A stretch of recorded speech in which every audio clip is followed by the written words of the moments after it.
Um, well, welcome everyone. I would like to welcome everyone to Laura Lansrud-Lopez doctoral dissertation defense, and it's a pleasure after many years of dedicated work, and even despite the hiatus that Laura has completed her dissertation. She sent a wonderful and amazing document with a complex and very intricate methodology to the committee. And we've been reading it and making, comments and engaging with it. And so today's, after the short welcome, I'll invite the committee to briefly introduce himself. And unfortunately, Laura has COVID, and the dissertation defense was postponed once, but we decided not to postpone it a second time. So Laura has done a video presentation of her dissertation presentation. Because she has a hard time breathing, but we'll support her all throughout. We're supporting her now, and we'll support her all throughout. And after the presentation, we'll have question and answer mainly from the committee members first, and then we'll open it up to to the public. And at one point, Dr. Friedel and Dr. Jackson and myself will leave the room and in a breakout room, and we'll deliberate briefly, and then after that we'll come back and we'll announce the fruit of our deliberation, and hopefully celebrate the completion of this work. So I would like to, at this point, just for us, because it's CIIS and we believe into bringing people in this deep and contemplative place, just to have a short moment of meditation, short moment of silence. And we do it just by closing our eyes and connecting with our breathing.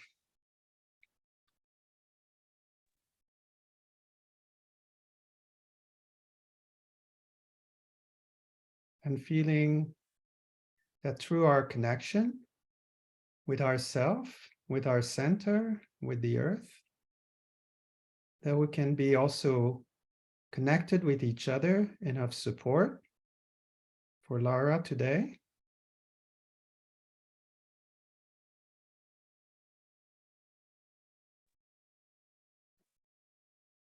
And for the healing of herself and her family who are also affected with COVID.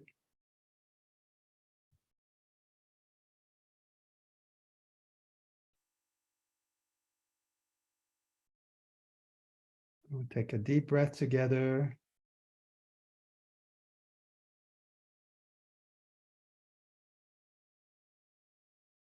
Thank you. Thank you for being together with us.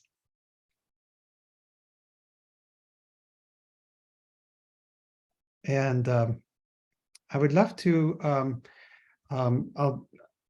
briefly introduce myself. My name is Daniel Delaurier, and I've been teaching at CIIS since the 90s. I was in the East-West Psychology program, the director there before I moved to the Transformative Studies program, where Laura took two of my research classes, narrative research and art-based research, and became also my fantastic teaching assistant in teaching a further research class. And so we go a long time away at CIIS. And so it's been a pleasure, to work with Laura and to see how she took designs ideas and applied it to her areas of studies of adult education in the counseling environment, using imaginal and imagination-based nonverbal approaches. I'll welcome Dr. Lorraine Friedel, who's the external member Dr. Friedel, would you like to briefly introduce yourself? Yes, hi Laura, and hope you're feeling better. Oh my goodness, I can't imagine doing this on COVID. I couldn't even attend a meeting once on COVID. I tried and it was all spaghetti brain. But I'm Lorraine Friedel, and I was just, as I was hearing you talk, Daniel, just have known Laura about 15 years, have been part of sharing a path of professional development, and yeah, it's been amazing. And so yeah, I come representing more of the art and sand play perspective, depth work perspective into this, as others also have. And yeah, I'm happy to be here. Thank you. Thank you. Welcome. And our internal member is a graduate from the program, Dr. Leslie Jackson. Leslie, would you like to introduce yourself briefly? Absolutely. So I'm dialing in from West Bloomfield, which is right outside of Detroit, Michigan. So I really appreciated that breath. There's been so much going on in this area, and I'm an alum of that particular place. So there's a lot of power in taking breath, and I appreciate that. I'm also, as Danielle said, I'm a proud member of the CIIS community as a graduate and as an adjunct in the TID program. And I'm very familiar with Laura's work and her integrity and her commitment to transformation, which happens to be a part of my research interest as well. And so I'm just delighted to be a part of this esteemed committee, but also to be present to the depth that she's bringing to her work. So just happy to see so many familiar faces as well. Mm-hmm. And we do thank you, Leslie. Thank you, Dr. Jackson. It's such a wonderful committee, and I want to also give a word for an emeritus member of the committee who had to leave because of health issue, cancer, and so Dr. James Hollis. So I just wanted to invite him in spirit, that he's part of our group. And I know, Laura, that means a lot to you. And maybe you want to say a few words about your relationship with Dr. Hollis. And after that, the ground is yours to do your presentation, Laura. All right. So I am very sick. I have a fever right now, and I'm having a hard time breathing. So what I did was I pre-recorded my presentation. I'm sorry. I wish I could have presented it, live, but I'm just sick. So and Dr. Hollis is a friend of mine. I wouldn't have come back to CIIS in 2018 but for him. He told me, if I don't do it, I will always regret it. And his advice throughout my process has been really important. And I'm sorry he's not here with us. Really, I mean, he's not here as part of my committee. So I'm still struggling breathing. But what I'd like to do is then just share the video that I created. It's about 30 minutes, and then I'll take questions. And by then I will have caught my breath a little bit. Does that sound okay? Mm-hmm. Okay.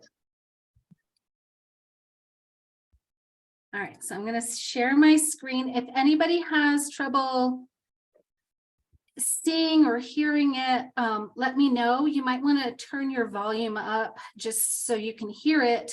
I haven't vetted the quality because this all happened this morning when I started going really downhill. So all right, can y'all hear it? I mean, see it? Okay. I also want to thank Dr. Whoops, James hold Hollis, on. Whoa.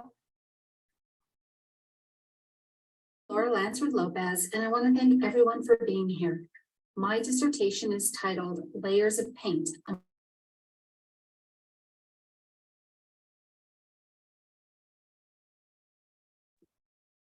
Whoops, the sound stopped for a moment, Laura. It stopped. Can you, here, let me try it again. I believe it's when you muted yourself that the sound stopped. Oh, okay. You can't mute yourself because that's how we hear the sound. Yeah. Bummer. I'm sorry, guys. Let me try again. I also want to thank Dr. James Hollis, who served on my committee when I defended my proposal and who has given me invaluable feedback during my research and dissertation writing process.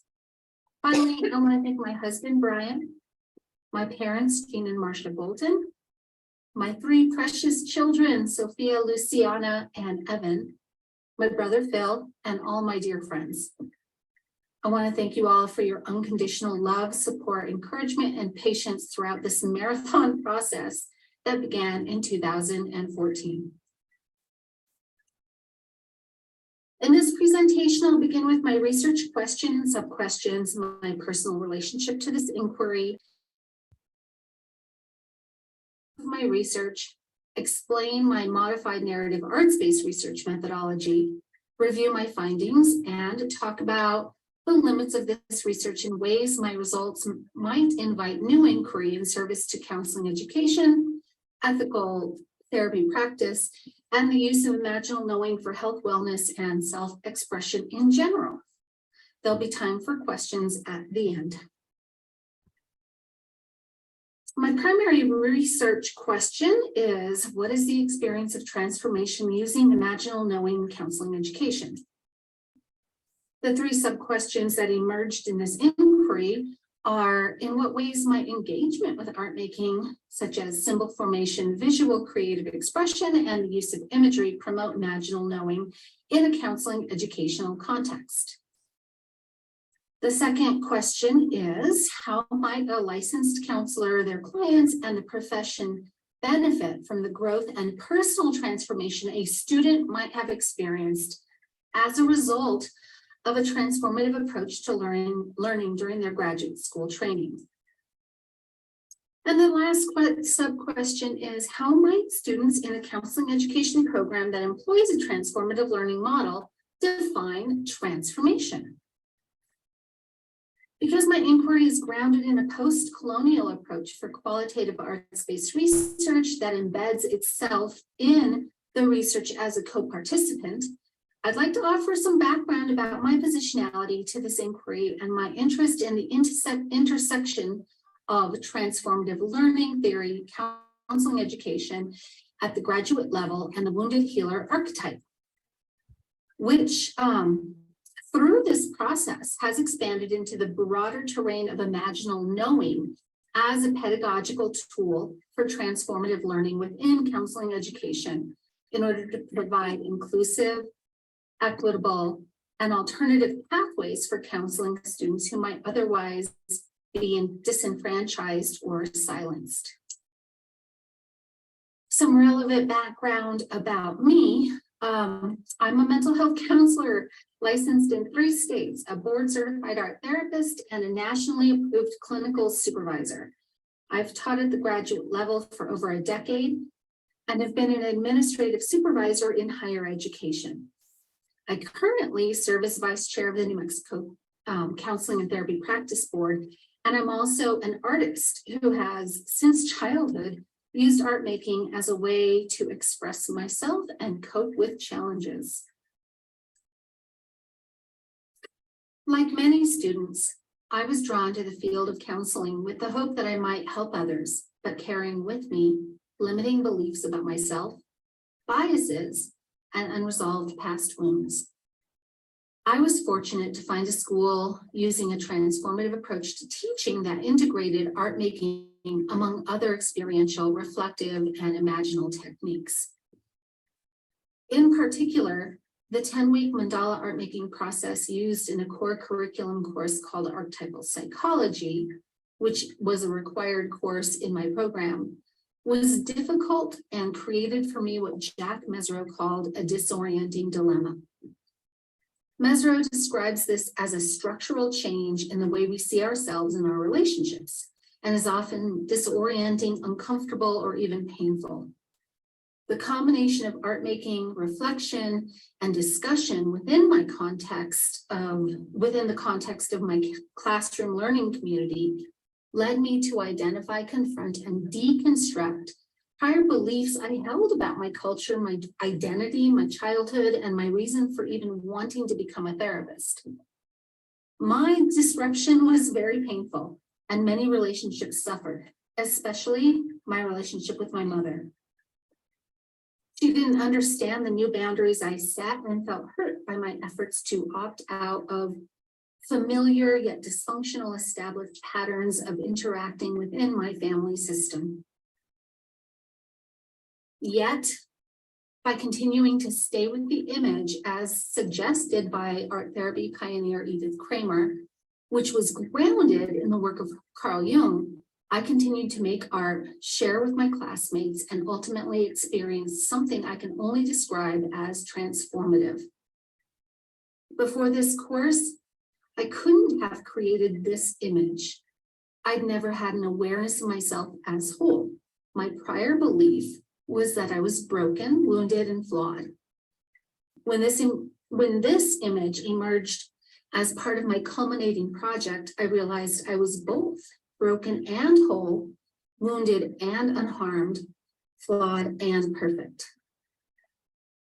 This both and expansion of knowing isn't something a counseling student can be taught didactically. It has to be experienced. What's more, this image has continued to speak to me over the years. Through births, deaths, transitions, and new endeavors, it whispers to me of potential divinity and expansiveness. This awareness set me on my path to become a licensed therapist, educator, and leader in my field, and has remained essential in my work with clients, with supervisees, and students who are in pain or having their own disorienting dilemmas. And I wondered, what had others experienced in this course? What was their experience of the art making process? And how might it have informed their current work as therapists? This constellation of experiences made me very aware of the importance of graduate counseling education for helping students to cultivate a habit of self-reflection, a tolerance for sitting with difficult emotions, an ability to express oneself effectively, authentically, and with compassion, and to identify their own patterns of thoughts, beliefs, and behaviors.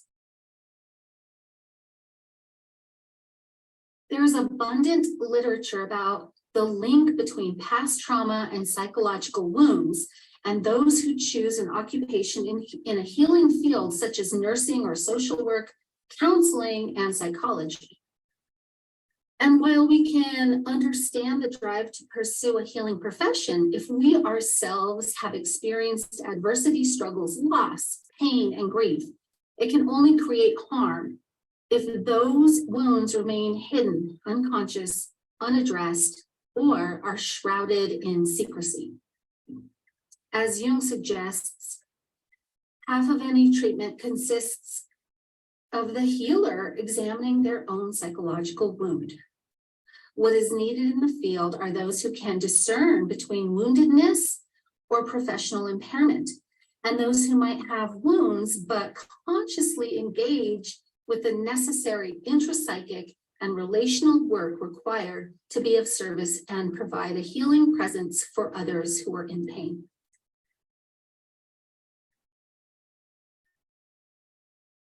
And now that I've become an educator and administrator in a graduate counseling program for over a decade, I am concerned by the national trend of a one-size-fits-all competence-based approach in counseling education.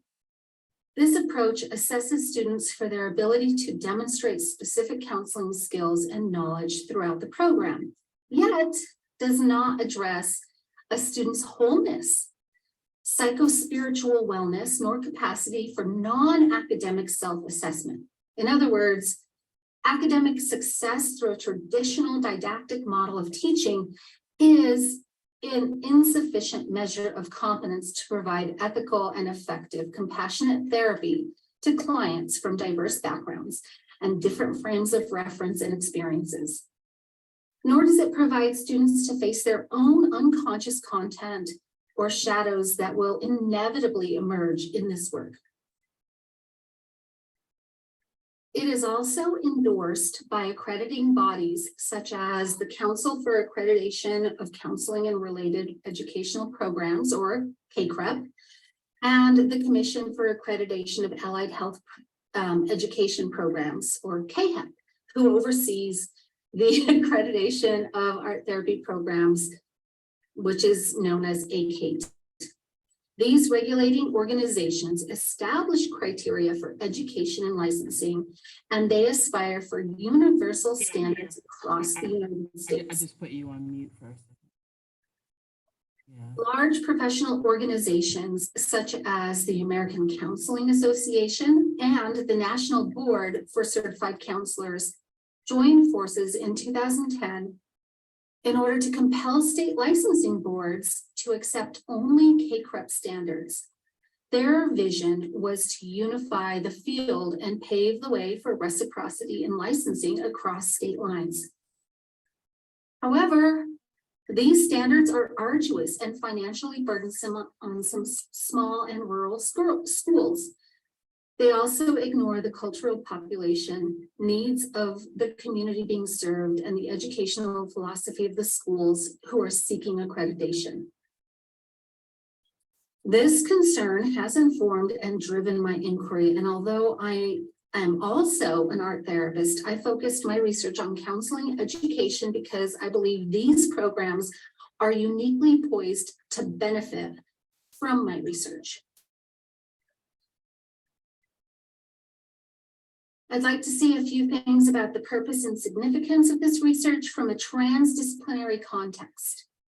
The traditional practice of learning and teaching from within a discipline that is siloed from other disciplines is evolving into what Gidley refers to as post-formal pedagogies that include aesthetic and artistic education, complexity in education, critical and post-colonial thought, holistic approaches, and imaginal and creativity in education. And this is especially true in counseling education, which endeavors to prepare people for intensely interactive, dynamic, and culturally competent work with individuals and constellations of people struggling with a wide array of symptoms and who hold their own culturally informed and transgenerational definitions of growth, recovery, and healing. Many students come to counseling programs with histories of trauma, adverse life experiences, and varying degrees of wounding. The literature in nursing, social work, and psychotherapy shows that personal wounding, troubled family of origin, and students' reactive responses are commonly found among professional caregivers. This phenomenon is associated with the wounded healer archetype, and it suggests that the healer's own wounds can carry curative power for clients and is aligned with a theory of post-traumatic growth. However, many traditional clinical counseling programs attach negative stigma to students who reveal their wounding or vulnerability within academic settings.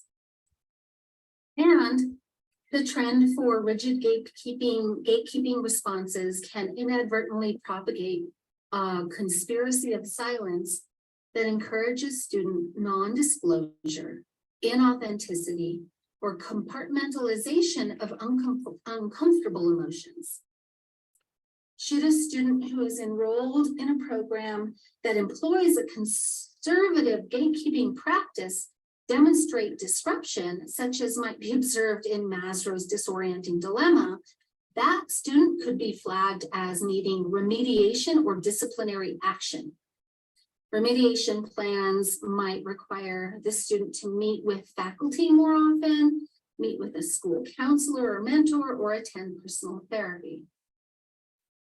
Recent literature about cultural responsive gatekeeping recommended that impaired students, or so-called impaired students, be assigned extra work focused on the topic of concern and be required to take additional academic classes such as multiculturalism or ethics, or be assigned outside of class experiences such as cultural immersion activities.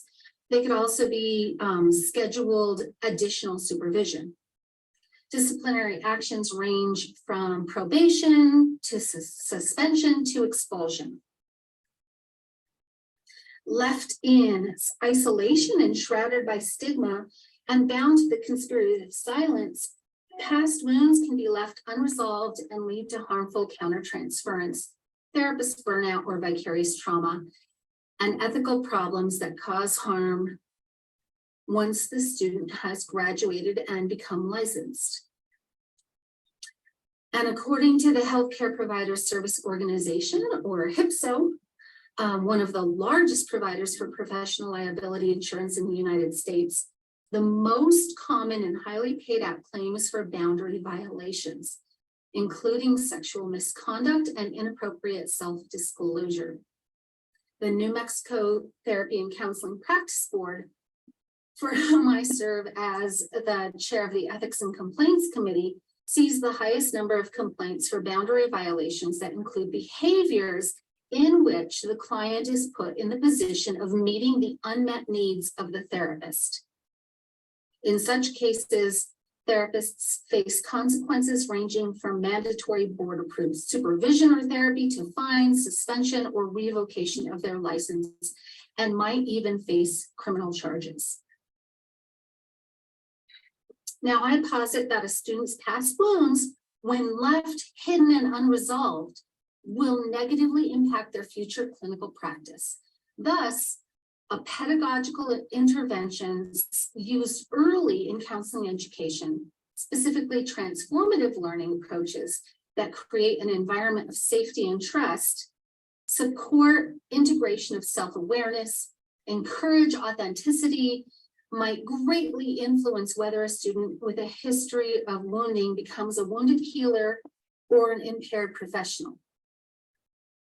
Furthermore, I propose that not only those students with past wounds, but also students with current or ongoing adversity, marginalization, or underrepresentation would also benefit from an approach that views transformative learning as a journey of soul that invites alternative, imaginal ways of knowing within the curriculum. The literature underpinning my research comes from counseling education, transformative learning theory, especially contemporary adaptations that incorporate extra-rational, emotional, and spiritual dimensions of learning, and imaginal knowing, which branches in many directions with roots to ancient folklore, myth, legend, scripture, art, visions, and shamanism. In this research, imaginal knowing is the use of visual image, including active imagination and image making with digital or physical materials along the expressive arts continuum in order to gain new knowledge, enhance self-awareness, deepen our relationship with ourselves, the living cosmos, and attend to the dynamic interconnection between so-called inner and outer experiences. James Hillman, the pioneer of archetypal psychology, puts it this way: all consciousness depends on these images. Everything else, ideas of the mind, sensations of the body, perceptions of the world around us, beliefs, feelings, hungers must present themselves as images in order to become experienced. He asserts, in the beginning is the image, first imagination, then perception, first fantasy, then reality.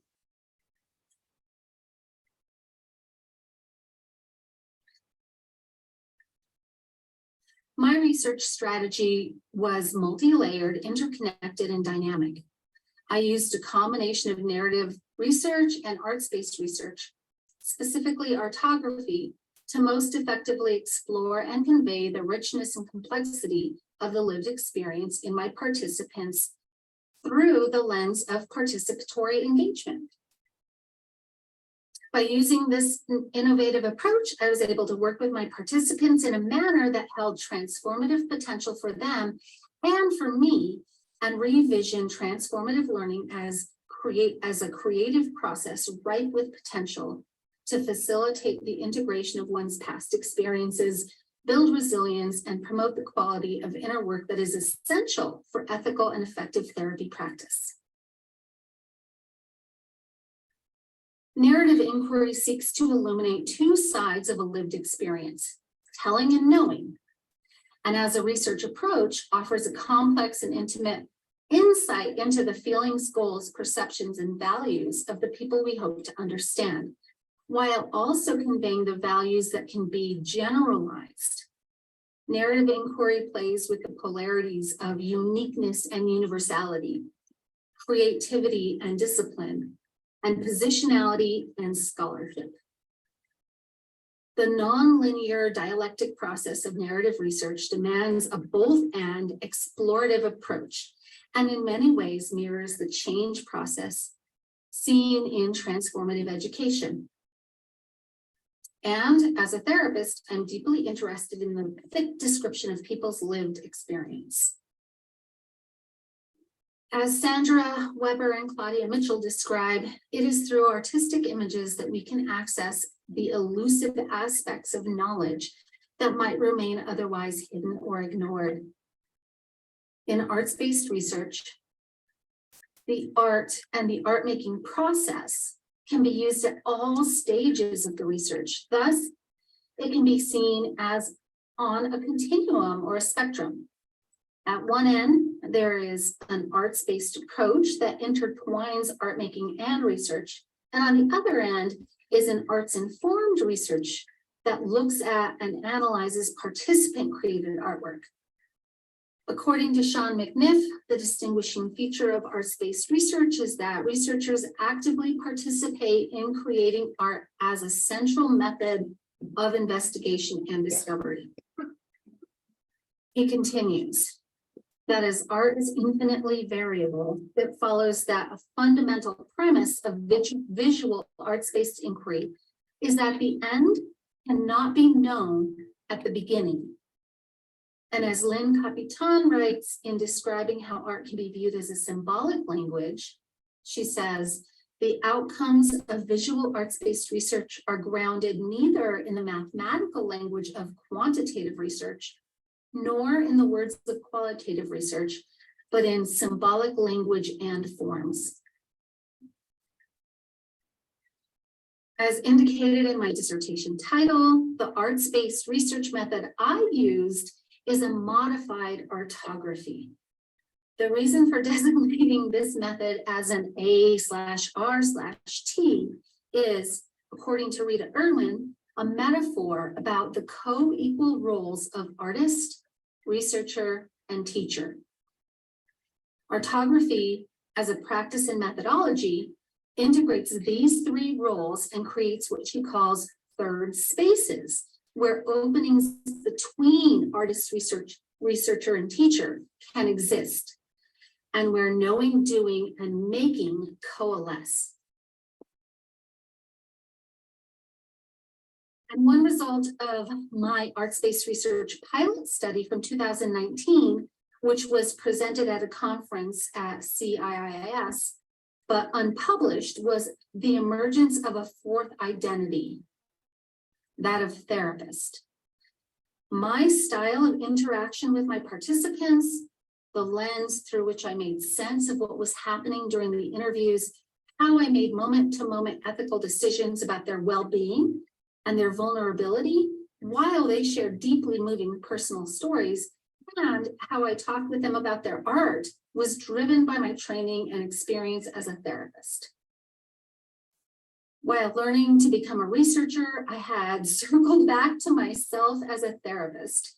And my committee chair, Dr. Delorier, noticed this first and coined the term artography with the extra T to better describe my modified methodology. And of artography, Irwin says, it is an act of interdisciplinarity that hyphenates, bridges, slashes, and creates other forms of thirdness that provide the space for exploration, translation, and understanding in a deeper and more enhanced ways of meaning making. In my experience, the inclusion of this fourth identity of therapist expands these possibilities and is written in text with capital T to highlight this unique modification to the well-established orthography body of literature.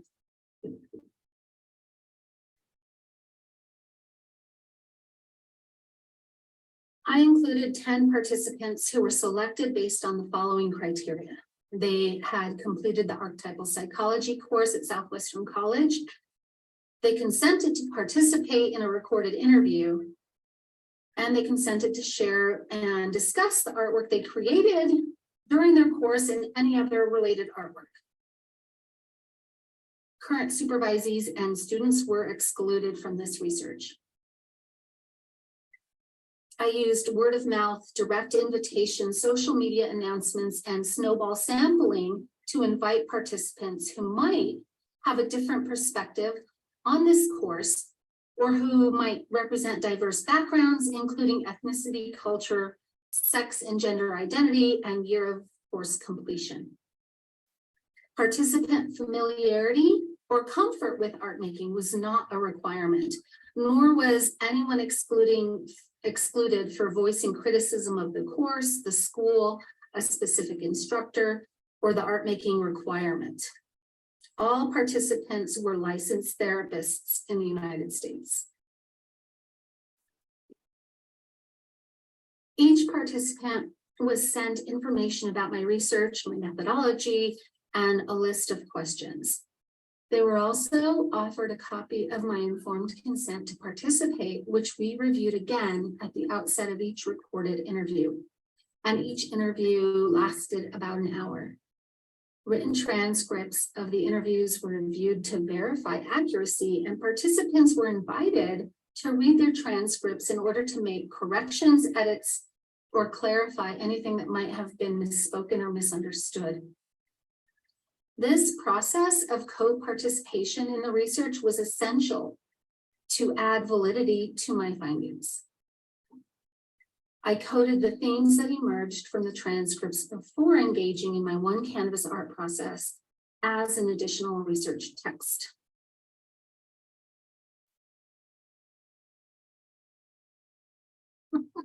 The primary research text and arts-based research mode of presentation at the heart of this research is the one canvas art process. And in a one canvas process, the artist employs visual art making as an avenue for response and reflection, in which the artist, in this case me, paints on the same canvas several times, thus creating layers of images. This technique was made popular by Abby Miller for helping therapy interns express in aesthetic form the emotions and sensations that arise within them in response to their clients and the therapist-client dynamic.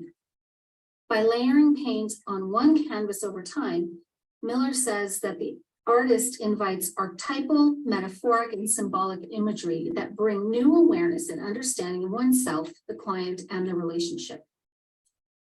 The process is not intended to mimic participant images nor illustrate their narrative, but rather to use my own art making and imaginal knowing as a response and research text, and to deepen my multi-sensory experience of their images and their narrative themes.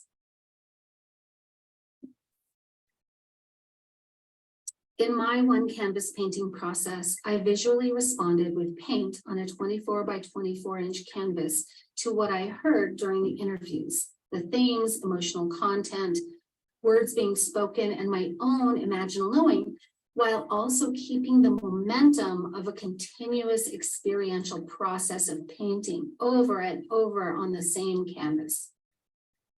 This painting process forms a visual gestalt, which is why the full video of this process, including the narrative portions that inspired each image I painted, is a core research text and mode of presentation.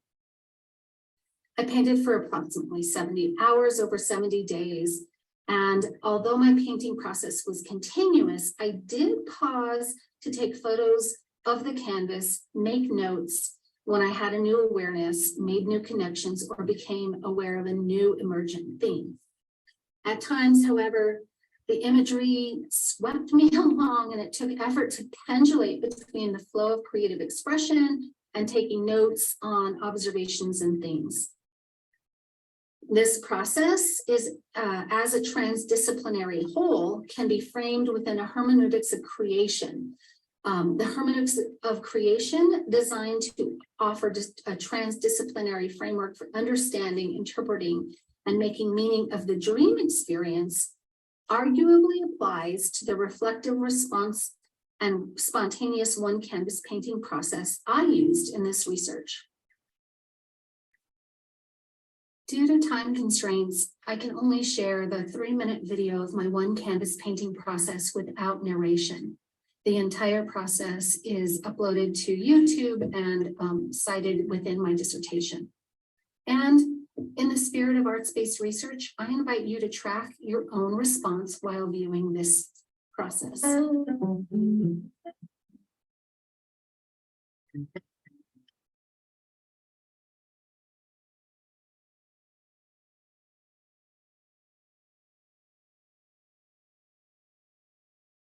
Deep down in the depths of forgotten dreams, so far away, so long ago, it seems so far. The memory comes of a distant beach, pale sand stretching far from reach. It was then I found my princess of the sand.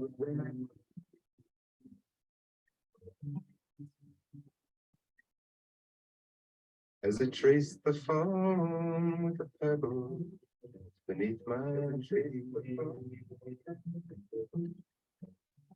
I looked behind and I saw this one so sweet. She came to me and I saw her. The heavy tone I called her princess of the sand.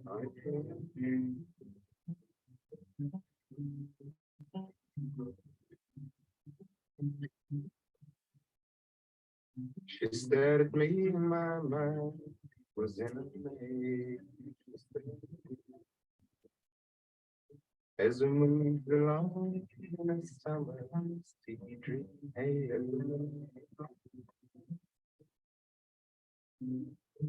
We moved her mouth, but there came no sound. The message she brought can never be found. But I called her my princess of the sand.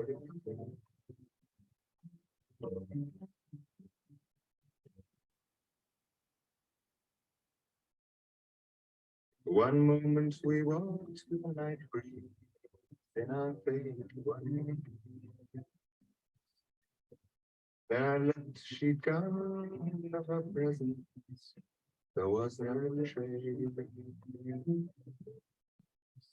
Where she went or came from, who can know, or she was moving down.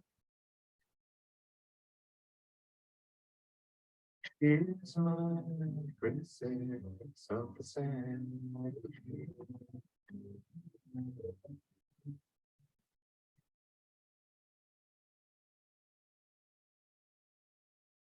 Sometime when the summer nights come back,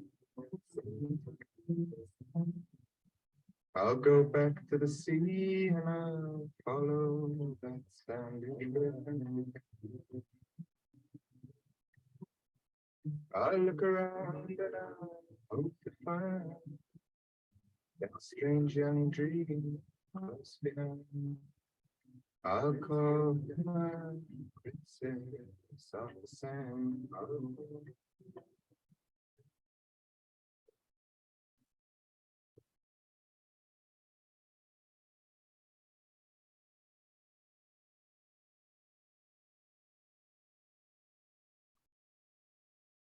Before I share my findings, I want to be clear about my research method for context and how my artography methodology with the extra T indicating my intersecting identity as therapist incorporates experiential and imaginal knowing.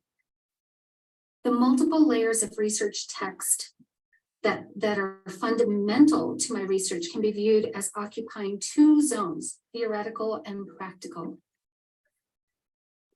Within the theoretical zone is how I understand and make sense of the original texts. In this case, participant artwork and its therapeutic relevance, which is informed by my therapist identity. And it aligns with the hermeneutics of creation. In other words, my engagement with the original texts can be thought of as inspired, spontaneous, intuitive, aligned with imaginal knowing, and supported by my therapist identity.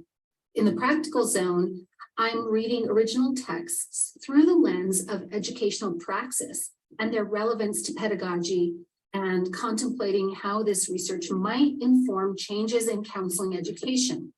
This zone can be thought to occupy a hermeneutics of discovery and is bound to the raw data obtained.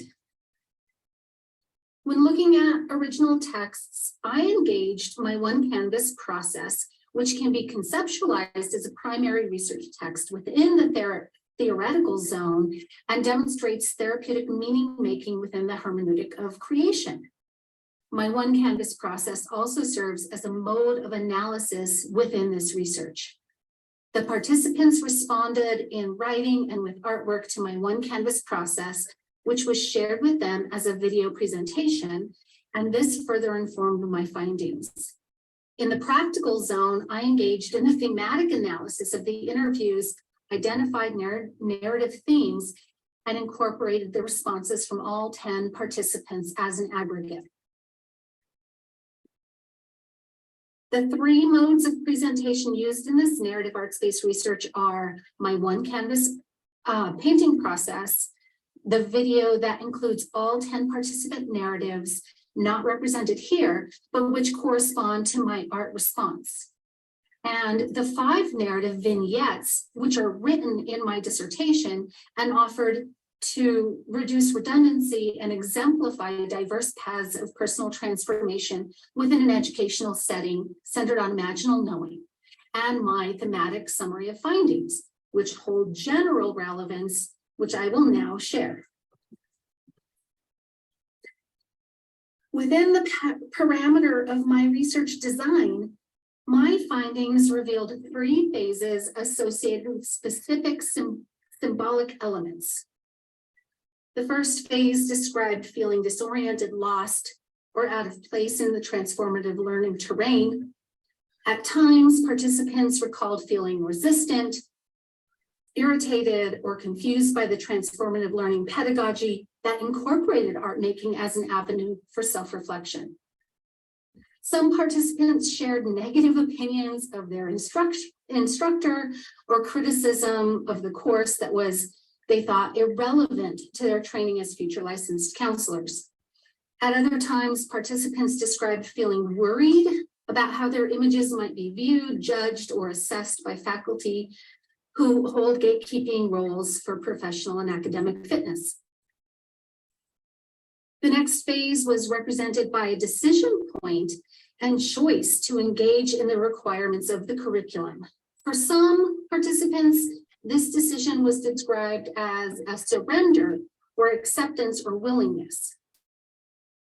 Across narratives, this phase held qualities of wandering, exploring, curiosity, and sometimes feeling lost in the murkiness of things that did not yet make sense. And during this phase of exploration, participants highlighted the importance and value of a safe and supportive learning environment. For some, this was provided through positive rapport with classmates. For others, the need for safety was found through attuned connection with their course instructor or another member of the faculty, such as an academic advisor or program chair. The third phase could be described as a feeling of coming home to oneself. This phase, which often accompanied attributes of reclaiming symbols that had previously held different meanings or associations or been subjected to negative connotations, was described as infused with greater authenticity, purpose, empowerment, and alignment with one's true or core self. Given the complex narrative arts-based methodology that I explained, and within the parameter of my research design, here are my findings. When my participants looked with me at their artwork that they had made years ago, sometimes decades ago, they expressed having new insights, made new connections, noticed new symbols, and found deeper meaning in their images. In short, the art continues to speak to us. Participants described the art making process that was used within this course as novel, sometimes confusing, and for some, an out of comfort zone experience as a graduate counseling student. Yet, when allowing themselves to engage in the process, it was described as an avenue for self-awareness and, in all cases, within this research, provided meaningful personal growth that might not have been attained without art making. And this was consistent regardless of the participants' opinion of the course, their view on the teacher or the school, and was not correlated with familiarity or comfort with art materials or art making. Another theme was the importance of a supportive learning environment for personal growth. Participants expressed the importance of having their artwork witnessed without it being judged, critiqued, or assessed. Some participants described feeling worried that their art making measure of their professional fitness, yet experienced expansiveness and some degree of liberation when their creative expression was held with curiosity and validation. For most participants, this group cohesion within the student cohort provided the safe and supportive container for growth. For other participants, this was found through support through connection with a specific faculty member or advisor. The overwhelming feedback I received from the people who participated in this research was that they all experienced a validating attunement from the interview and described the experience as therapeutic or meaningful, inspiring, and positive. All participants said it was accurate how I portrayed their narratives, and several were deeply moved by listening to their own words spoken back to them while watching my one canvas process evolve. The combination of the interview, reading their transcripts, watching the presentation, and engaging in response art facilitated what was described by one participant as a deeper integration of their graduate school experience years ago. And as Ginger wrote in her email, "You synthesized a lot of disjointed information in such a clear way, I actually got to cry. That deep, wordless, powerful sobbing that comes from connection and being seen. Thank you for that gift." And finally, the experience of transformation through imaginal knowing is fluid, dynamic, and ever evolving. This theme, which initially emerged in my 2019 pilot study, became more apparent in this research. Not only was it apparent visually in the artwork created by my participants and their narratives, but it also emerged physically and symbolically in my one canvas process. The one canvas painting process evokes an emotional journey of tension, resolution, and release that cycles with ever deepening meaning. It asks us to be present to the moment while simultaneously holding our past and making decisions about the next step. Similar to the lived experience. I'm sorry, I'm coughing. As one participant said, the ever-evolving nature of life is transformation.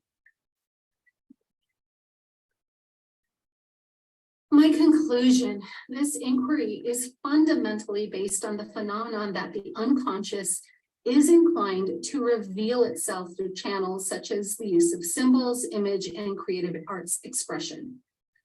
Expressive arts often bypass the self-censorship and ego consciousness to embody and reveal significant intrapsychic dynamics, including the experience of transformation. And as James Hillman said, the gift of an image is that it provides a place to watch your soul. This research demonstrates the value of imaginal knowing and image formation for understanding self and others in an educational context first, with the ulterior aims that this would prepare students to become skillful therapists. It asserts its value for qualitative and arts-based research.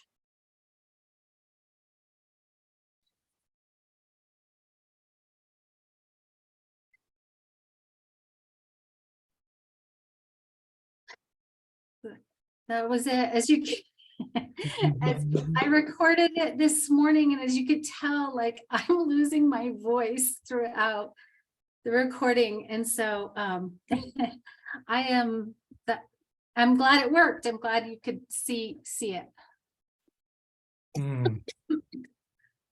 Thank you so much, Laura. Thank you so much for doing that today. The presentation really captures the complexity and the genius of your design and all of the different approaches to it.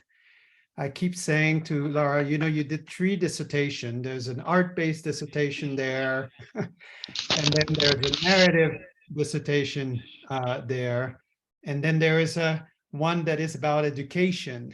So that's what a transdisciplinary program does, is kind of bringing the complexity of it.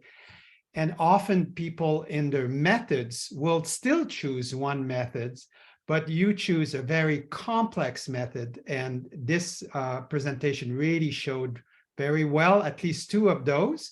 The one that we don't see is the narrative vignettes, but of course we can't not go into the narratives of the participant in a very, very short presentation, but they are there in the dissertation in such a moving way that you can you can relate to the theme, but you can also relate to the depth of the transformation for at least 5 participants in depth inside of the dissertation. So thank you so much for, you know, showing us so well, you know, the design and what you found and the context of why this is so important. Now, in the next phase,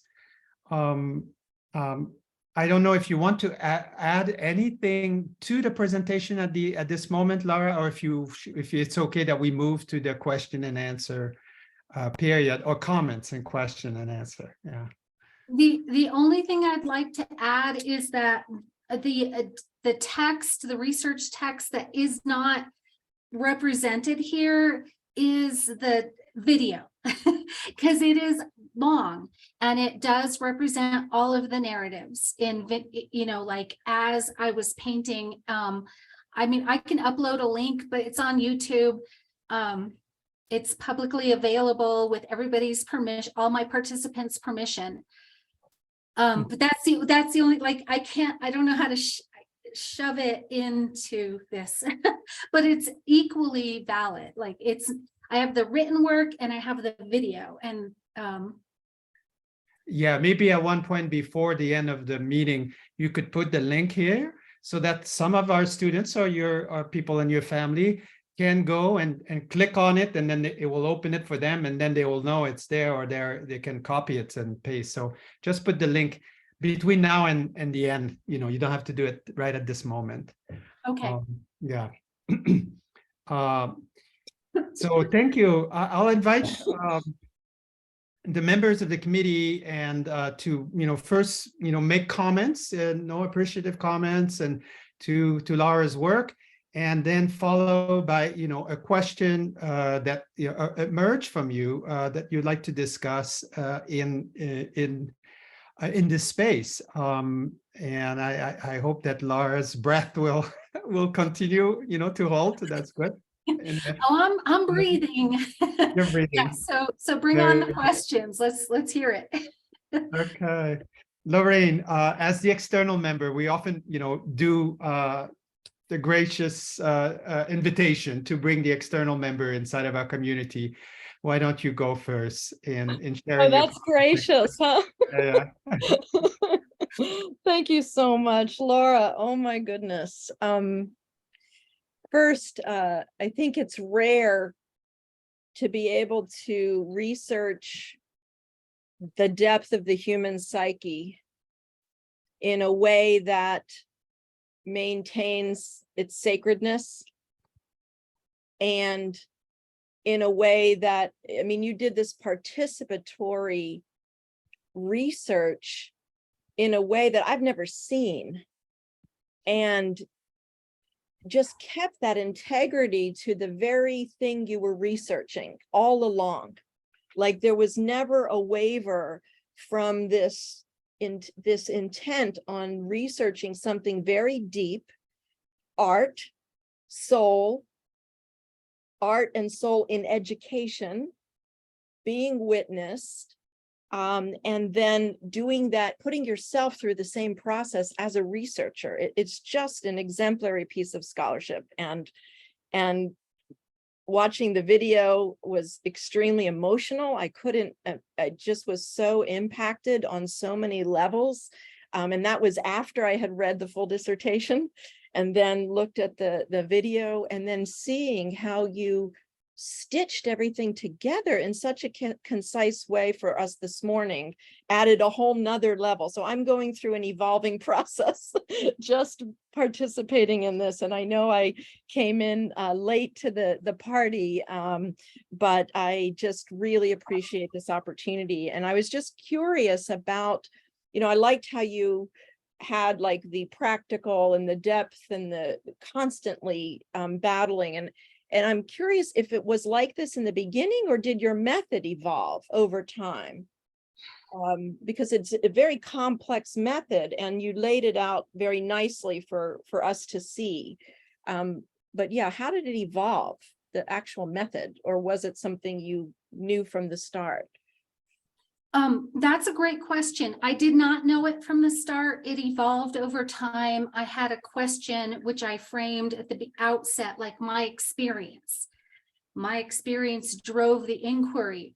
And the way I worded my question, my inquiry question, evolved over time through the coursework, but it really landed through the 2 research classes that I had with Danielle. It was, the narrative was like, oh, that makes sense to me. And then when I did the arts-based, like, oh, it like landed also, but I couldn't let either one go.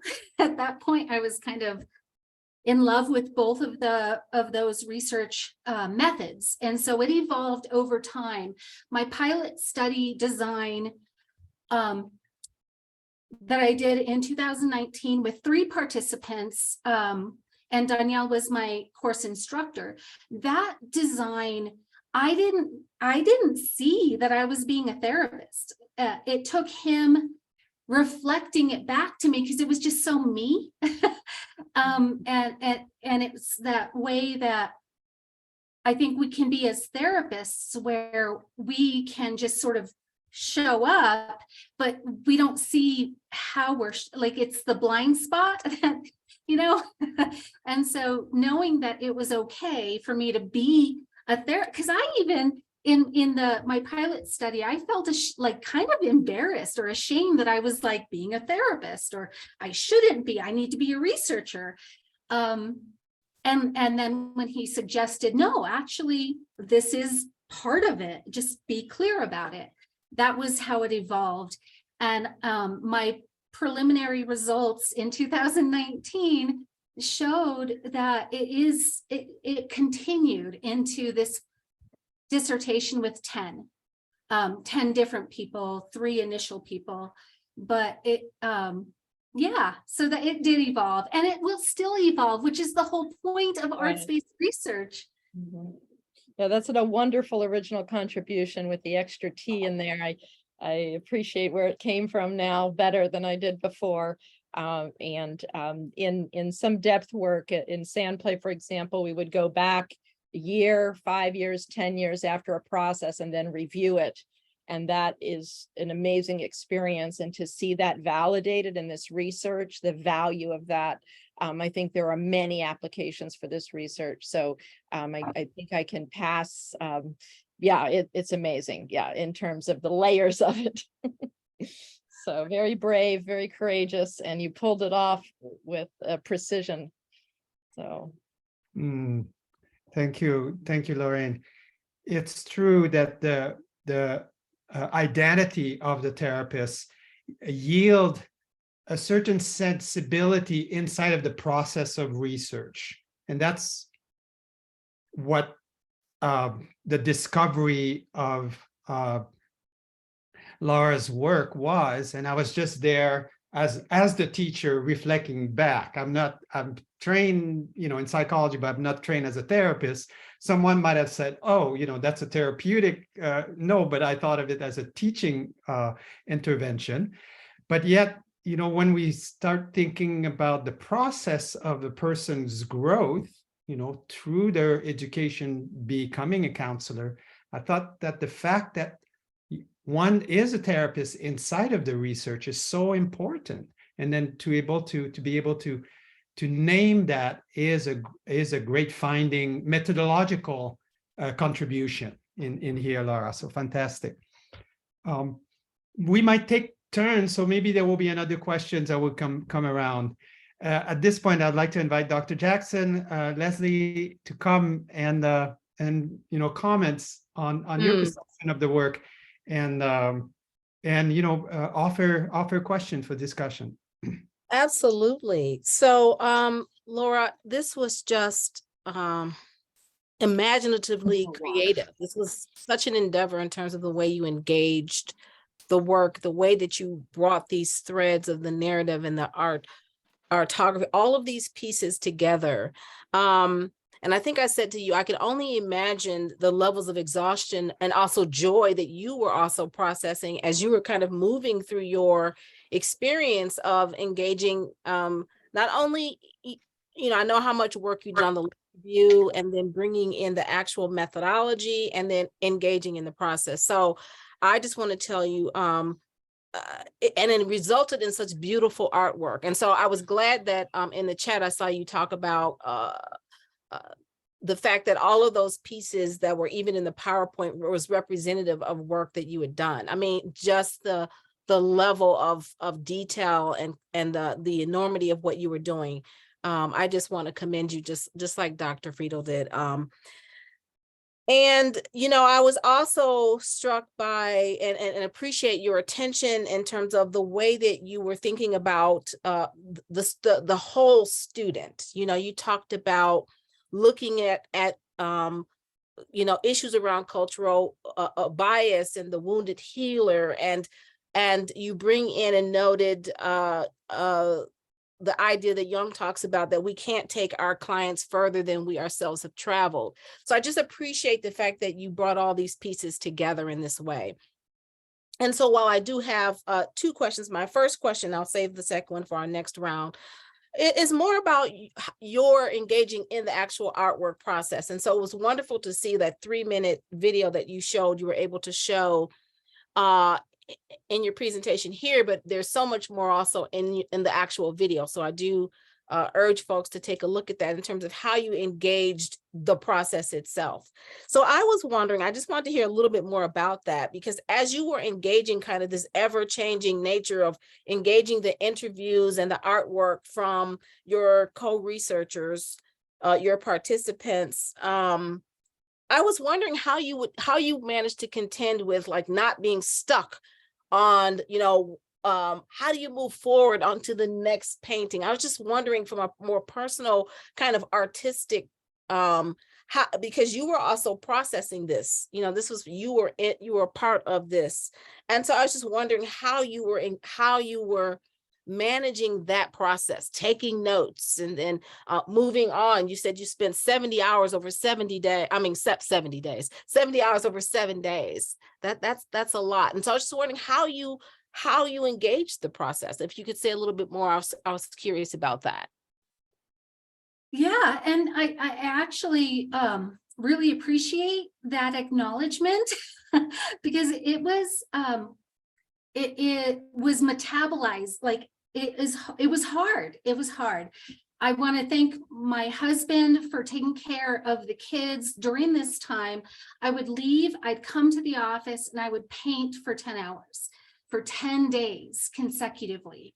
And it was otherworldly. Like I would definitely feel myself go into a zone of creation, and then pull out of it to like what just happened, and then write notes while I was listening to the narratives. I mean, I've listened to these narratives probably like 10 times at this point. So I had already done the like more frontal cortex analysis of the data. Like, what are the themes? I use stickies, and I could tell which themes were more predominant based on how I ran out of the color of sticky. Like, okay, that's a big theme. And then when I painted, that had already happened.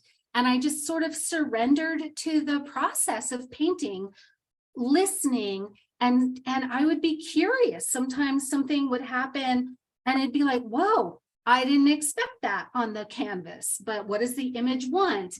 And for people who engage in artistic processes, sometimes we just gotta like let the image tell us instead of trying to control it. And so I would pause, take a photograph periodically of like, okay, because it changes, and none of the images that you saw in my presentation exist anymore except digitally because it's painted over, right? And so I would pause to document and take an image of the painting. I would make a note. Sometimes I would have a feeling like just this, and this is where I think it really taps into Danielle's hermeneutics of creation. Like I would just have a feeling like there is something here, and I can't really explain it, but it'd be like, oh, this is important. And then I would make a note, like, why is this important? And I would highlight it, like what was said. And then I would sometimes be heartbroken about painting over an image that I had become attached to, which is part of the transformative information that was one of my findings. Like, this is transformation. Like when we feel attached and then have to change, it is transformation. Or we feel stuck and then still have to go on, it's transformation. At one point in my painting process, it was during my participant whose pseudonym is Lucy. I had to turn the canvas on its side because I was so stuck. Like I just kept going in and in, and it felt like, okay, I gotta reframe my frame of knowing. And so I actually physically turned the canvas on its side to keep painting, and that sort of busted open a new way of relating to what I was experiencing, but also what my participant was experiencing, you know? And so there are these multiple layers of parallel experience that dip into pain. Like this, there's a lot of pain in my research, pain in the narratives. There is hurt, there are wounds, there is wounding, which is why I hyphenated in my title, like it's paint, but it's also pain, right? And moving through that was arduous. And then there was at one point towards the end when I stopped, where I was like, when will you let me go? Like, please, canvas, release me already. And it did. And it is hanging in its final version on my wall at my house. But I still am like, I'm going to paint over you, you know, because this is like that. It's circular. It is transformation, not my words only. This was echoed not just from my process, but in the narrative spoken to me, that transformation is ongoing. It doesn't stop. And in one case, the analogy was like a medicine wheel. in another case, it was the evolution of a butterfly. And in my metaphor was my canvas. It was just like kept evolving, and some phases looked ugly. And some phases looked like, oh, I just want to keep you forever. Yeah, and the canvas is really heavy. It was 70 plus hours over 7 days. Wow, incredible. Thank you for that beautiful explanation. That was just so so powerful to hear about your process as you were moving through that. So I'll defer to Danielle. You're muted.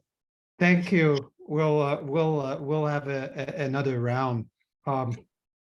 You know, I've had the chance of being with this process with Laura all along, and even through our understanding and sometimes even misunderstanding, meaning that when she did the one canvas process, my understanding it was that it was for consumption for the reader, and Laura, in her doing it, she thought it was for the participants.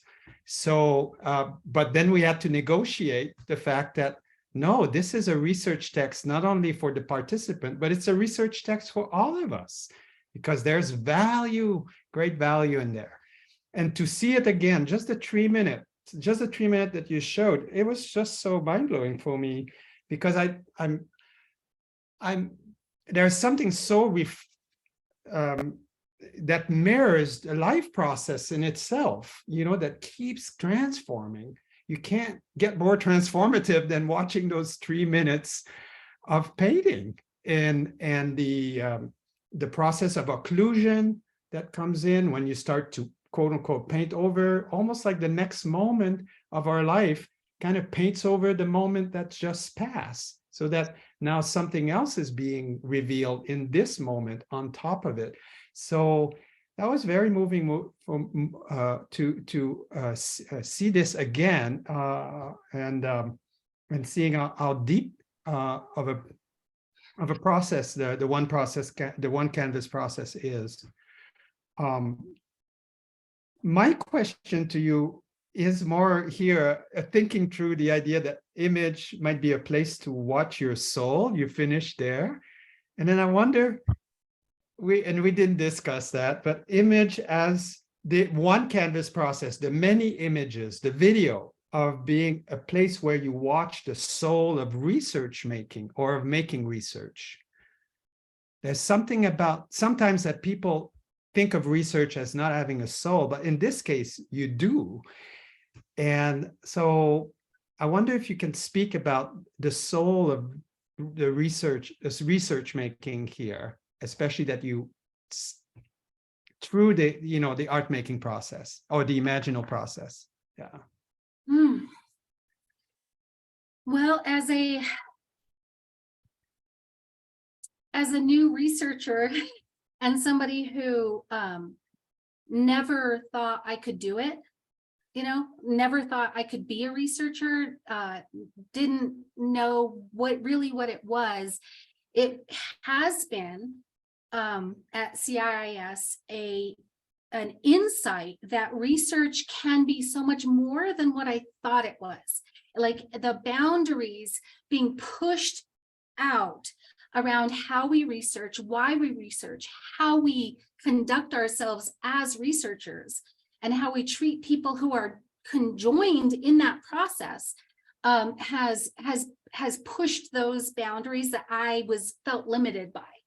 And so watching the soul of research, I'm like, I really hope, and maybe this is lofty, but I hope this research does keep pushing those boundaries about how do we know what we know, and what is or is not good research, or in counseling specifically, evidence-based, right? Like, and I do the air quotes because as you heard in my presentation, I get very frustrated.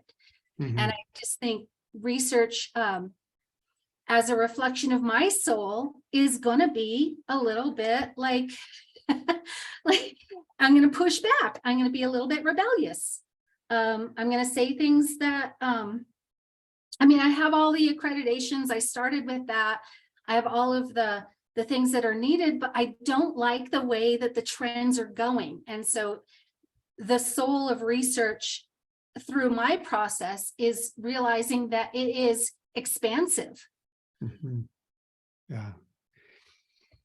There's much more other ideas that came to me as well, that people who have other form of proclivity, that are more visual learners, so that when they see the one-candid process, you get what transformation is without having to read a theme about what transformation is. And oh my goodness, hey, and then you can reflect on that. So it also is it opens to, more diverse ways of knowing and ways of approaching what it means to know something. So thank you. Yes, let me just say one thing. I didn't make it Yeah. really explicit in my presentation, but there are imaginal knowing, and the way that I conducted my research was very specifically designed around image and image creation. For people who don't process information that way, there are other ways, but I think that's one of those places where research can be expanded. Like, okay, can it happen through movement? Can it happen through music? Can it happen in different ways? Mine is very limited to visual image, right? But I don't propose that it is that is the only way. You know what I mean? Yeah. Like, I do think that people who don't think or process through visual image, I don't think that they are excluded from this kind of really pushing back on ways of knowing. Mhm. Lorraine, I invite you, if you have another question. I know Leslie has, but if you have another question, that would be a good time here. Yeah. Okay. Yeah. And so as I was participating as an observer in the research, because of course it pulls people in, you feel like you're in the process. It was almost guilt producing to have to respond from kind of a left brain academia of critique, right? It was almost sacrilege, actually, in terms of just trying to, but then I was thinking this research does exist in that world. And how do we make sure that it communicates what it needs to in a way that can be heard to those as well, so that it can make it to all of the places it needs to be seen. And so there was just a few things. One is I thought it was phenomenal how you could get it to really echo the idea that students doing art is important to reduce it very, but it's very important, and that it's important on all of these levels, that it makes them better therapists, that it helps to distinguish and prevent I love the distinction between the wounded healer and the impaired therapist. And, let's address the wounded healer, let's extract the gifts so that, the therapy can be there for clients and for healing out there in the world. So I put my hat on of the critic, trying to look at this. And so I had one question related to what, and I love the image you had of all the highlighters and sticky notes. I was like, that was like the best image ever of narrative qualitative research. I was like, if anyone wants to know what it is, there it is in an image. But what made you, or if you even entertained the thought of having another couple of people theme with you, like having multiple people theme the narrative with you? What made you choose to just do that alone? Yeah, well, I don't know that I have the best answer, except it was outside of my design. My design was me doing it, and I've used validity through sending it back and forth. It was an iterative process between me and my participants. Like, is this accurate? Am I hearing you? Should I? So it felt like I wasn't the only one doing the thematic analysis. It was co-participatory in maybe a way, but it wasn't part of my design to have somebody who wasn't involved look at the transcripts. You know what I mean? And so and that could be a place where research could, I mean, that's an opening. Let somebody do that. But that wasn't part of my design. Thank you. Yeah, I did that in my dissertation, Lorraine. I had the external reader, but I had an hypothesis, so it was important for me to have external reader, so I wouldn't be biased towards kind of the hypotheses. But if in her case it was more exploratory, so there are often less of a demand, as far as I know, to have external quoter if you don't have an hypothesis there where you see the external quote, external scores being put in place. But yeah, it probably would lead another layer of validity, especially when there's different themes, and then the themes that are most kind of in common between the people who scores, you know, what those are, that then you can be more sure that, you know, those are the findings. Yeah, great question. I did like the answer of, you know, this was designed to be contained. Mhm. That's what I heard you say. It was a containment. I like what Danielle's saying about this sense of letting it, we're exploring, we're not having a preconceived notion. The end cannot be known in the beginning, as you said. And so that does satisfy my question. And then the bouncing it off of the participants as the echoes and the refinement. Yeah. Great. Dr. Jackson, I know you had a second question. Yeah. I did. So, you know, Laura, as you were talking about the purpose of this research and the diversity of participants that you had, I was wondering, as you consider the pedagogical interventions and counseling education and issues that are encountered by students from, you know, marginalized communities, I was wondering, like, what aspects or specific aspects can be taken from the work that you've done here and put into practice? So I'm just kind of wondering about what your thoughts are around that aspect of your work here. Yeah, that's a big thing. And I honestly, I think that will be my next stage of professional, what I put out into the world, because I do think it's a problem. I think it's so much of a problem of not just marginalization, but silencing of people who are having experiences that look like a disruption when it's really transformation. And what I would like to do is to see more schools push back on these universal standards of education. It is an uphill battle. I'm doing my part, you know, like I'm in all of the organizations. I'm involved actively, professionally, to kind of push back, like, stop telling people how education should happen, because a one size fits all doesn't work. It doesn't work. It hurts people. And then, you know, A students, people who get A's can still hurt clients.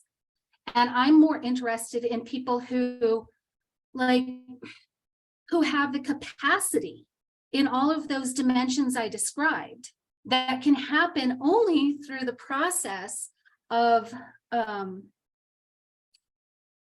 going through that level of introspection, of self-analysis, self-inquiry that is contained in a safe container and not pathologized. And I do think that it can happen in an educational setting. What I would like to see is a transformative learning approach adopted by more schools. And that transformative learning approach doesn't have to just be art-based, like the one I've described in this particular research. Transformative learning is available in different ways for different people. But I think that counseling education in particular really needs to look at it. And so that would be the praxis for me, is like how to get that acknowledged and in some way implemented in ways that impact students now. And I don't know, I mean, all I can do is what I can do. I teach, I'm on the board of the counseling board in New Mexico. I'm a member of ACA, I'm a member of ATA. But this is what that would be how I think this research can help. I appreciate your attention to this aspect. I think as we talk about where we are in terms of the world we live in today, and diversity, equity, inclusion, and all these pieces, I saw that was noted in terms of the voices that you brought in terms of participants, and even the things that they spoke of in terms of their reflections about the struggles that they had. So I appreciated the scope in which you invited that conversation through your research, and it is clear to me that is a point of focus in terms of as you move forward. So I just wanted to again recognize you for that as well. Great job.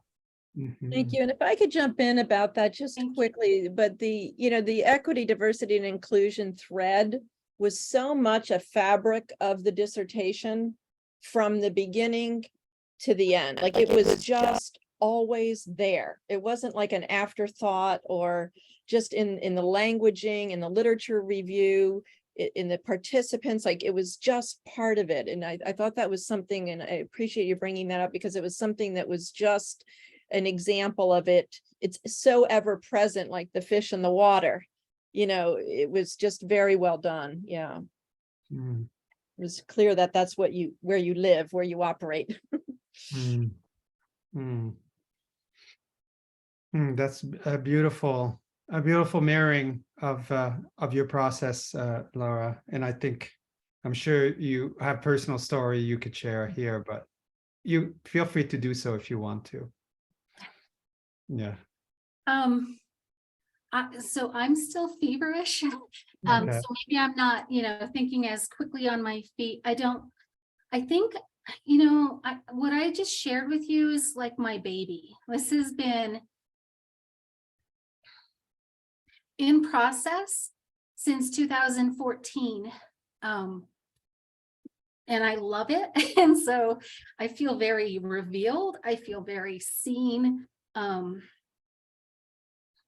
I've had my own hardships. I tap on some of them in the presentation I gave, but also more in my dissertation, what those hardships were. And I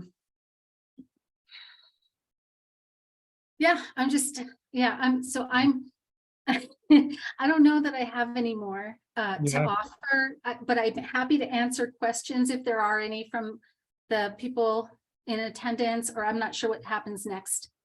Well, yeah, we're open to, if you are okay with that, with your energy level, we're open to have people ask questions in the public, and then in about a few minutes, the committee and myself will just go in a breakout room, and you can continue to converse together. Okay. Okay, that sounds good. Radia, who's a student in the program. I don't know if you met Radia, Laura. Yes, she was in How are you? Okay. So you have your hands up. Yeah, go ahead. I'm sorry you're sick, but you did a great job. Thank you. Bad timing, but whatever. Timing was bad. I have a comment and a question. I'm very excited for you and what you have assembled, and of course it's about art, so I'm really happy. That's why I'm here. And I'm noticing your energy from when we started. You were sick when we started. We all knew you were sick. All of us were thinking to ourselves, well, maybe we should let the girl lie down. And so now your presentation has taken place. You did your art piece in it. You talked about it in the video. And now you're talking to us and you're uplifted. You are alive. And I want to point out, that's art. That's the power of art. I am, seriously, I'm in love with my research. And my family is sick of hearing me talk about it. But when I really believe in this. And so that might be like my third wind. Thank you Absolutely. for And noticing. That was sweet. yeah, I mean, I just feel like it's so powerful. Uh, having participants, having students, having clients, whomever, participating in an art process changes one. It is in itself transformative.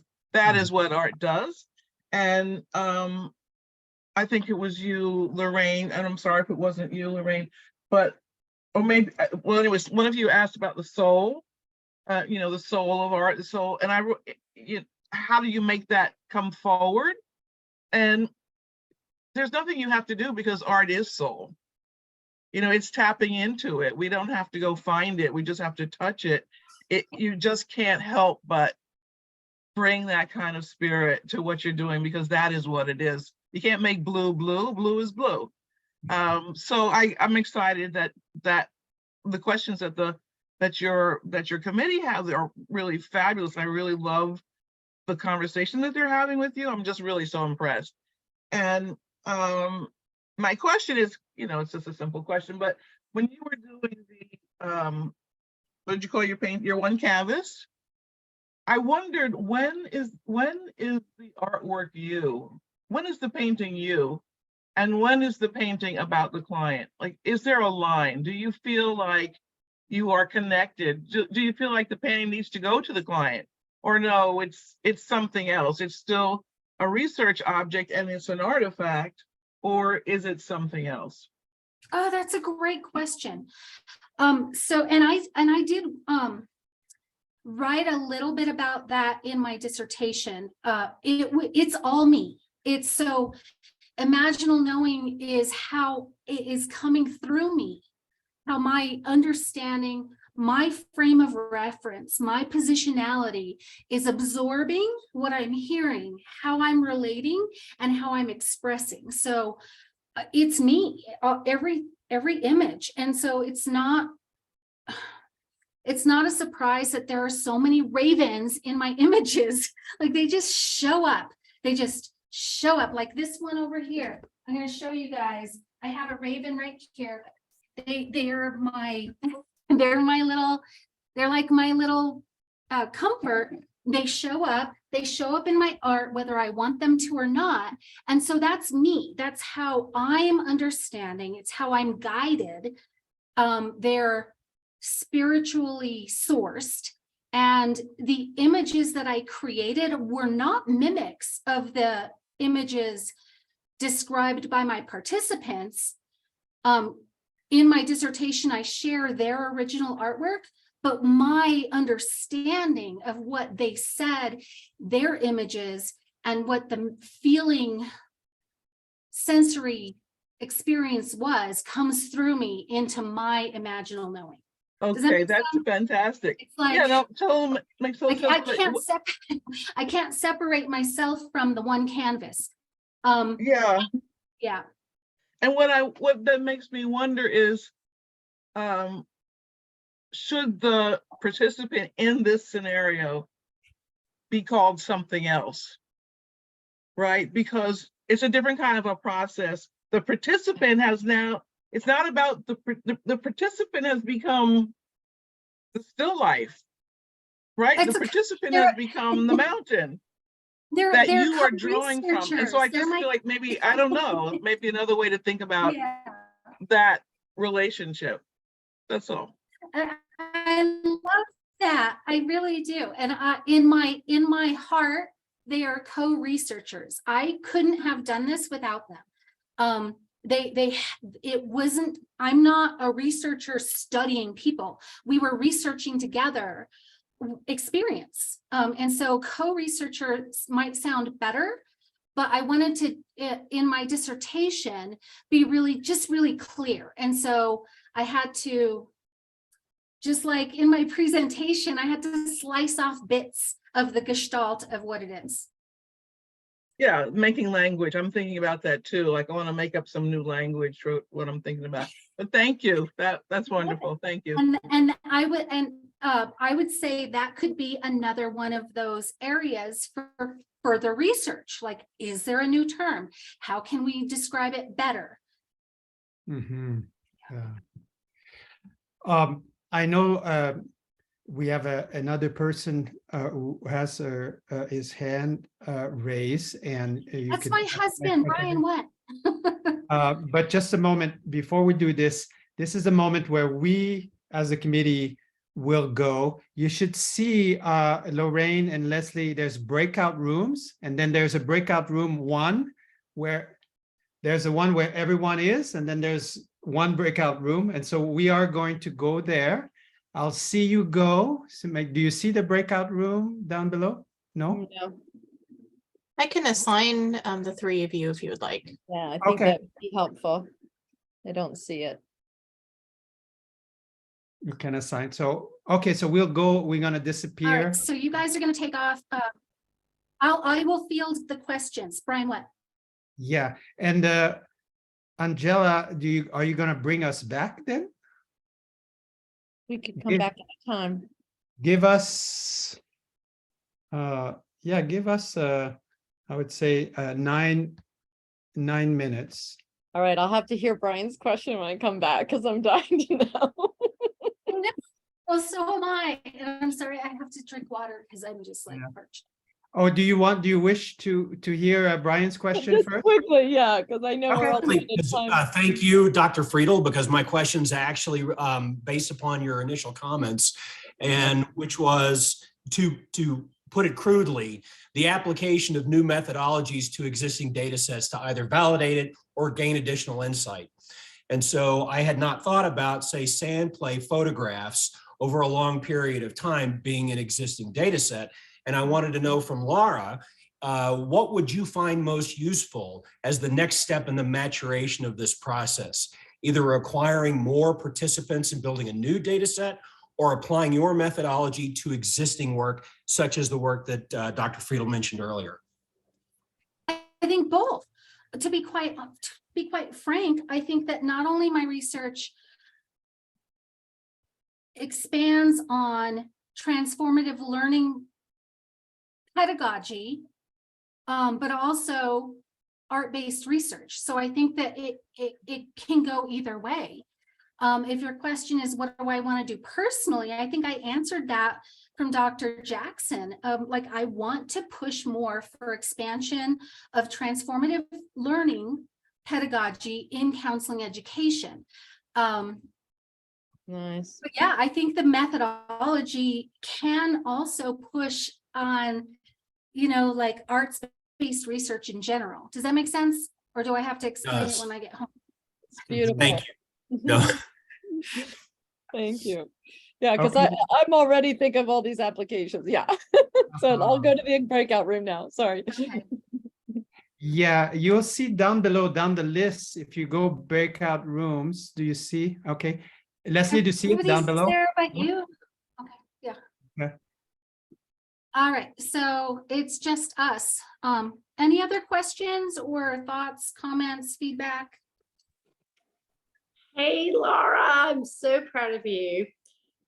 This is Cynthia. Hi, this is my cousin Cynthia. Thank you for showing up. And I just want to say, I've been working with KCREP. In my position, I work with all educator preparation programs, and counseling education is one. And of course, I was a counseling education dropout, by the way. I'm just going to make it clear to the group. I did finish in educational and cognitive psychology, but KCREP has been a big problem for our institutions. And the fact that it's, as you say, very structured around inputs, 60 credit hours is their #1 standard. When you look at their standards versus outputs, what you want from a counseling educator. And I think that's what you were getting to here is what do we want in terms of the dispositions, the skills, the knowledge, the ideals of those counselors that we are training rather than just a 60-hour program. Yeah. And on the flip side, I'm also in charge of, I wasn't working with innovation and education and transformation. And I feel like that term transformation is being sort of taken out of its context and used for machine learning and data analytics and financial technology. And I'm just wondering what your thoughts are here in terms of those types of concepts. Oh my gosh, Cynthia, that's a really great question.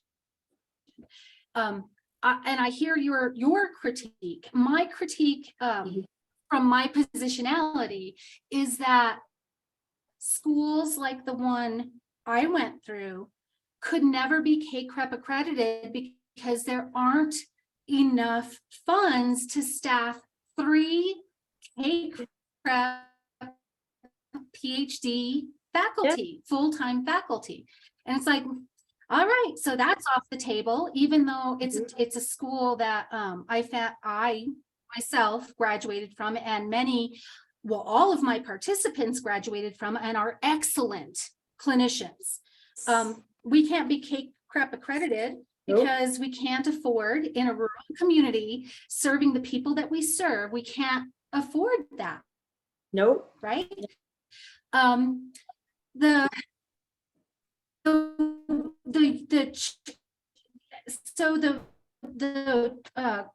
Use, or overuse, I'll say overuse, is similar to the overuse of trauma. It's like, oh, everything's transformative, everything's traumatic. And what I was trying to do in my research was really keep it to, how do my participants describe it? What it was their experience? And so, as much as I wanted to like put my opinion out there, I really tried to keep it to what my participants' experience was, what they said, how they, described it. But yeah, I think it is overused and co-opted and being used to mechanize. And that's a great term for this. Yes.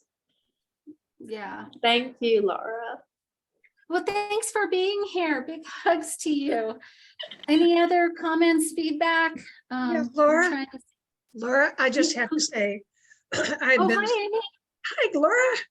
I am just so honored to be included in this group, because so many of us who are here from the Southwestern community have watched you as you have worked through so much to get to this very spot. And I just want to tell you how proud I am of you, and how you have absolutely, as has been said over and over again, you knew what you wanted to say, and you now have a platform to go out into the world and really, really take you to the next level, as Brian was saying. So congratulations, Laura. This was exceptional. Well, thank you so much, Amy. And I guess I can't see everybody who's in this room now, but I'm assuming most of you know my story. It's been a rough journey, many, many years, lots of death, lots of moves, changes, lots of pandemic, and times like, ooh. And if it weren't for James Hollis, I would have given up. He's the one, he's not here, but he's the one who told me he would haunt me if I did. Thank you, Amy. Maquita, yes. Hi. I see your little hand up. Yeah, hi. I'm glad I was able to come. I came a little bit late because I was in Albuquerque, but I might have missed my question. But first, I just want to say, like, congratulations. It's inspiring to watch. And for those that don't know, Laura is my supervisor, and will be my supervisor for the rest of my life if she lets me. But my question, Laura, is what surprised you the most with this process, the art making process, like your one canvas process? That's really a good question. I think So I have two answers, and I'm not really sure what exactly your question was. At first, I heard it like what was surprised me most about the research. And that was that I was able to do it, like that I could be my whole self, not just a little piece of thinky brain doing it, but that I could be my whole self. Surprised me. In my one canvas painting process, what surprised me is how relentless and also supportive my own images are. Like they inform me, they help me understand and provide grounding, and that even if I'm listening and feeling into, which I did during the process, feeling into somebody's story, my images are there to kind of like help bracket my experience. And so seeing the raven over and over, I think I texted Brian at one point, like, Raven's still here. like how should I get rid of it? Is this just my bias? Like, what do I do with this? And that surprised me, is how my artwork, and this also kind of goes back to Radaya's question, like, is it me or is it, what is it? And the one canvas process surprised me in that it was me. It is me. It's me, but it's information through me. And the surprise from the research was that I don't have to leave part of myself outside the room. Like I can be my whole self. Yeah, thank you. When Radaya asked that question and I heard your response, what it made me think about was like there's no separation between you and the participants. Like so your response didn't surprise me, that it's like yes, and it's the participant, and and it's me. So thank you. Yeah, thank you. Any other? I'm looking at the little sidebar here. I'd like to say something. Yes, Dan. Hi, I'm done. You never thought I would be done. I just think, can you hear me? I can hear you. I just was so proud. I saw that Angela put this dissertation up the other day, and I said, I'm absolutely going to that. That's I wouldn't miss this for the world. And I just want to congratulate you, because as you may remember, I was your first academic advisor in 2014. And I know what you've gone through over the years. And I am so proud that you become what you become. Just sticking to it is a huge thing, but becoming so innovative and creative is just incredible. So it's just been really an honor to be here. I appreciate you letting me sit in the room and listen. Oh, Dan, thank you so much. Yes, so Dan was my my very first academic advisor, and was for many, many years until I went into the proposal writing phase. Yeah, that's right. And you've heard me on the phone, like, what do I do? And you were always very helpful. And well, I don't know. You're always so innovative. I didn't have to do much other than just listen to what you want to do. Yeah, that's fine. That would fine with me, Laura. Go ahead and do that. Thank you so much for being here, Dan. Okay, thank you very much for letting me be here. Appreciate it.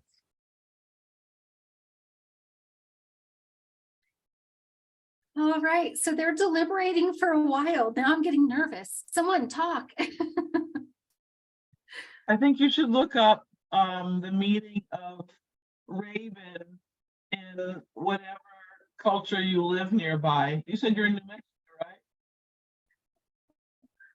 I'm in New Mexico. Yeah. No, me and Raven have history. And Raven shows up when I need Raven. We have physical ravens.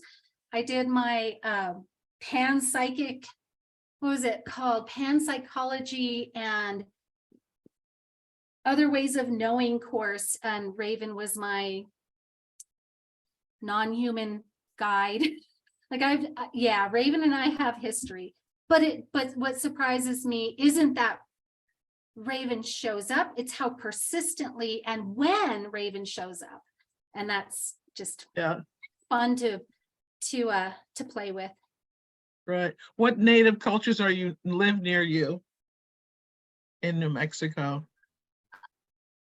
I'm not going to talk about that in the context of my research. If there's Okay, questions fine. about my research, we can talk about that. Well, I was gonna link it to your research, but I won't.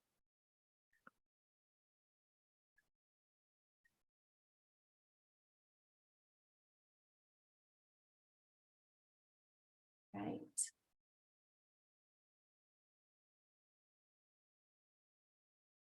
I'm just reading some of the little notes that have been left for me. Thank you guys for your support and for your little messages. Oh, they're coming back.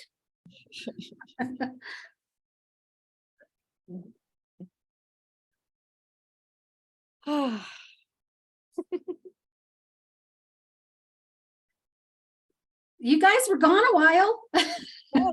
See some other familiar faces too on here and avatars.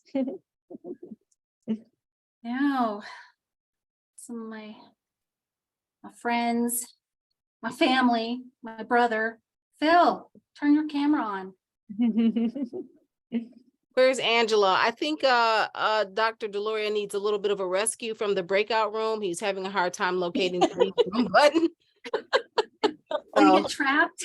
He's trying to figure out how to get out. So I said I'd come out and ask if we could, is there a way to close the room so he can?